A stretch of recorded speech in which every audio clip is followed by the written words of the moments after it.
Once upon a dream, the ball. Everyone in the Thorn Castle attended the monthly balls.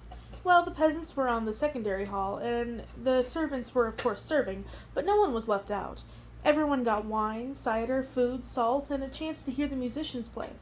Long silk swags in every shade of blue hung from the walls and billowed out over the ceiling to suggest what the sky used to look like. Frozen bronze fountains bubbled water that was tinted slightly blue for effect.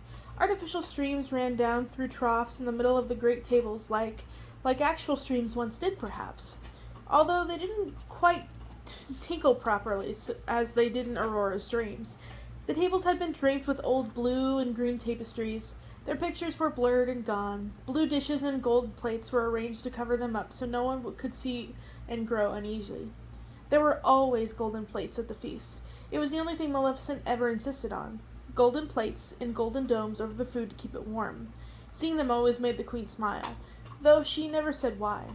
Chandeliers and great pillar candles and torches in the walls all flickered with dancing blue flames thanks to Queen Maleficent's magic. The musicians played in the space in front of the three great tables, long blue streamers tied to their horns and mandolins.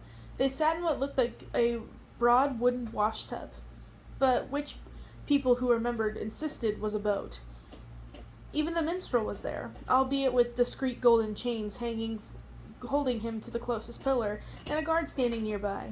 He had already been allowed a furlough from his forced recuperation just for tonight, and though his eyes were red, bloodshot, and watery, he was picking his lute with the speed and skill he was renowned for, and acting otherwise completely like his normal self. Aurora found herself heaving a sigh of relief and disappointment. Guilty disappointment. She genuinely liked the minstrel and didn't really want anything bad to happen to him. But with him playing and everything back to normal, it really did seem like what he said about the outside was nothing but the raving of a drunk. Everything would go on as it had before. She forced her attention away from him and back to the revelers. The nobles of the castle were dressed in brilliant blues, Prussian velvet doublets, cerulean linen skirts, periwinkle bodices, sapphire roundlets, cobalt capes, all swirling and undulating as people talked or danced or made their way around the room. Aurora watched the scene from her vantage point next to the throne with a satisfied smile. On the royal dais, looking down at the entire room, she imagined she was also on a boat, watching waves crash against each other in dance after dance. Maybe it really was like a sea. Maleficent wore all black as usual, but with a nod to the theme of the festivities, she had changed her horn headpiece to a slightly iridescent blue and wore matching iridescent wristlets. Aurora shifted her legs in a slightly unprincessy manner. Her decorative bag hung heavier than usual. It was only when she looked down she saw the uneven corners of the cards sticking up top of her velvet pouch. "Something's the matter, my dear?" the queen drawled. "No, it's just—" Aurora fumbled with the bag and loosened its drawstrings. "I found these earlier. I was going to ask you about them." As she turned the deck over, she wondered if that was strictly true. She had no hesitation in showing them now, but if she hadn't been caught, would she have? "Ah!" Maleficent's eyes widened for a moment, but the sound came out of her mouth long and quiet. Aurora had no idea how to interpret it. "This is how the world was before your parents destroyed it. Behold, the sun, a unicorn, a lion, a rabbit, a deer."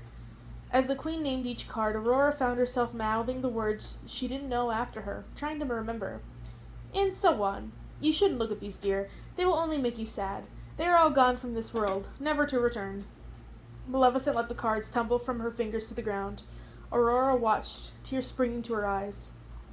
"Couldn't you," she whispered, "couldn't you with your magic?"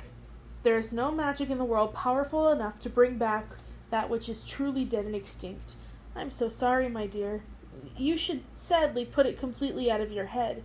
It can only cause you sorrow." Aurora nodded mutely, trying not to sniff. Maleficent put a finger to her niece's chin and gently forced her head up. "See, it is already ruining your fantastic party. It's unfortunate you ever saw these." The princess took a deep breath and tried to compose herself. Through the blur of her unshed tears, the golden numbers on the cards gleamed and twinkled from the floor, refusing to be trash. The queen also regarded the cards in the ground and began to tap the edge of her throne with her long black fingernails. Where did you find these anyway? She asked casually. Aurora shrugged. They fell off my bookshelf. I never noticed them before. All of the other books are, senseless or blank. Of course they are, the Queen said, nodding, seeming relieved. You must be careful, my Aurora. The outside has ways of getting inside. My powers on stave off the physical attacks, the bigger monsters and obvious threats of invasion. But evil has a way of slipping in, through the cracks in your mind. Wishes are powerful and dangerous things. Do not wish for things that can never be. Yes, Aunt Maleficent. The woman's words had been said as gently as possible, and there had been the mildest tone of chastisement. Yet the princess was once again filled with the shame of her intrigue, her silly little girlishness in wishing to see something that would never be again, things that were long ago destroyed by her own parents, and their evil wishes.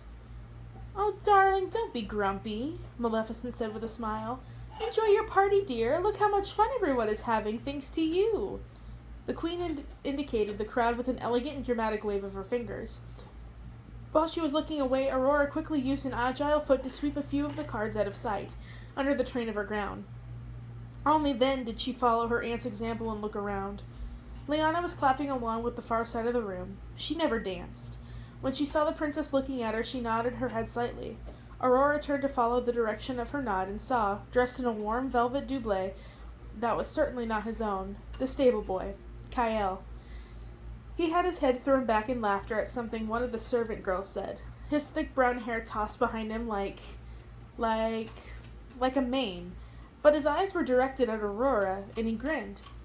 She didn't particularly fancy him, but grinned back anyway. A young man who wanted to dance was a young man who wanted to dance, and in the castle in the end of the world, there wasn't a whole lot to choose from. On the other hand, there was also Count Brodeur, who never looked away from her eyes when they talked, who flattered her and spoke sweetly, an older and wiser man than a silly stable boy, someone she could discuss things with. She picked up her skirts, and secretly the cards, and hurried down to join them. Your Highness, the Count said, turning and executing a low, sweeping bow the moment he saw her. His blue cape flew out behind him like the trail of a magnificent bird, a peacock or a badger or something similar. His peppered gray mustache tickled the back of her hand as he kissed it. A word, if you would, she asked, trying not to simper and giggle, though she couldn't stop the smile forming in the corners of her mouth. It was also hard not to look at her hands as they stuffed the cards back into her bag. You may have all my words forever, Your Highness, he promised, only to twinkle in his eye betraying any admission of hyperbole. Also, all my dances. He put his arms out, and Aurora gracefully scooped up the train of her gown and let him lead her delicately out into the floor. Her fingertips just touched in the most proper of dances. When she spun, she saw Kyle miming an arrow striking his heart and feigning big tears. But he had another drink of cider and didn't seem overly concerned as he chatted up the maid who had brought it over. May I ask you a question, Count Brodeur? Discreetly? She asked, turning so that she avoided looking at the stable boy. Always, Your Highness, the Count said, his interest definitely piqued. Intrigue? Schemes? Anything to relieve the boredom around here. Aurora chose not to think about the rumors concerning how Brodeur relieved his own boredom. She also chose to ignore Leanna, who was watching them closely with looked like a frown on her otherwise placid face. Nothing perhaps so interesting. She slipped a hand into her pouch and pulled out the feather. What do you think of this? The Count squinted at it, disappointed. It's just a feather, so what? The princess bit her lip, a little taken aback by his reaction.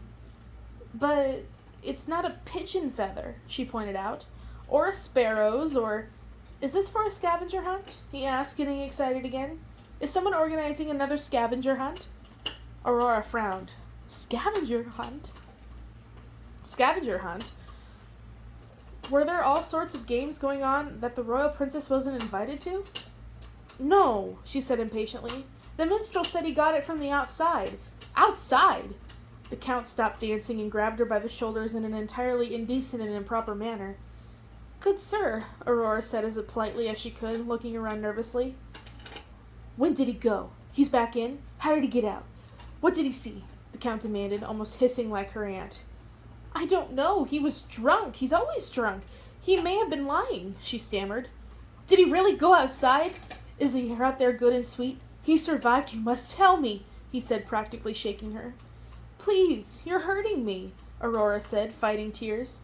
People were watching. Despite the occasional breach of etiquette and the endless confinement of the castles, attacks on the royal princess, in public no less, just didn't happen. Two of Maleficent's servants were instantly on each side of her, bronze spears held at the ready. The count paled and immediately let her go. My apologies, your highness, he said, making an extremely low bow and touching his heart.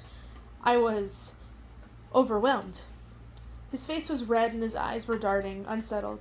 Aurora noticed that, despite this, he had carefully phrased his apology, such as that it could be misinterpreted as to mean he was overwhelmed by her beauty.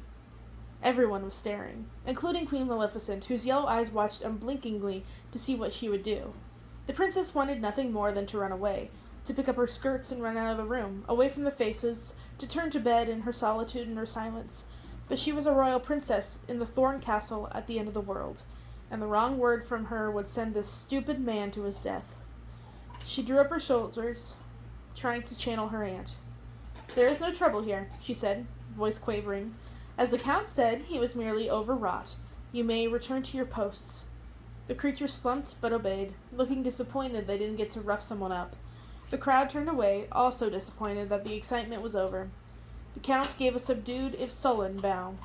She hurried away from him anywhere, toward Mistress Laura, who was sporting an extremely bright orange dress instead of the aquamarine she was supposed to, and Aurora kept the feather and the minstrel secret to herself from then on, as safely locked in her heart as they all were in the castle.